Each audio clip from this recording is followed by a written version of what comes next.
Hello friends, எப்படி இருக்கிறீங்க?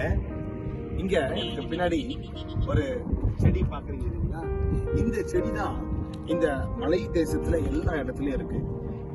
தேவன் மோசேக்கு முச்செடியிலே தேவன் எழுந்தறினார் என்று நாம் வாசிக்கிறோம் இல்லைங்களா? அந்த புஷ் இப்படிதான் இருக்கு மலை மேல ஃபுல்லா.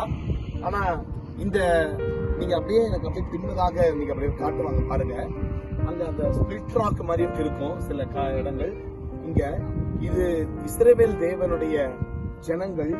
அவர்கள் எகிப்திலிருந்து வந்தபோது அவர்கள் வழி நடத்தி கொண்டு வந்த பாதைகள் இவைகள் எல்லாம் அவங்க நடந்து வந்திருக்கிறாங்க. இங்க நீங்க அந்த வனாந்திரத்துல எங்குமே எந்த ஒரு செடியும் இருக்காது. ஆனா நீங்க பார்த்தீர்கள் என்றால் இங்க அந்த முச்செடி என்று சொல்லுகிறது ஒரு செடியை நீங்க பார்க்க முடியும். அந்த முச்செடியை நீங்க இப்படி பாருங்க, நீங்க உங்களுக்கு காட்டுவாங்க.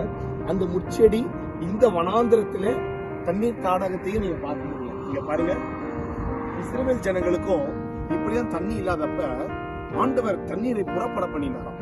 வனாந்திரத்திலே அவர்கள் தண்ணீர் தாகத்துக்காக அலைந்து தெரிந்த போது கர்த்தர்களுக்கு தண்ணீரை அவர்களுக்கு கொண்டு வந்து கொடுத்தார். அப்படியே தண்ணீரை நீங்க பார்க்க முடியும்.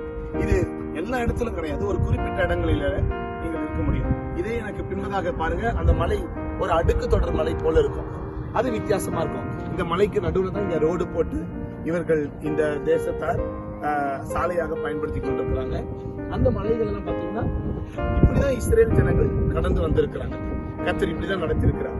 எனக்கு பின்பதாக பார்த்தீர்கள் என்று சொன்னால் அப்படியே மலைகள், அப்படியே அந்த முட்செடிகள், இந்த தேவனுடைய ஜனங்கள் இந்த இடத்துலதான் நடக்குது. இன்னைக்கு அதை நீங்க பார்த்து கொண்டிருக்கிறீங்க. கர்த்தர் உங்களையும் உங்கள் குடும்பத்தையும் ஆசீர்வதிப்பாராக.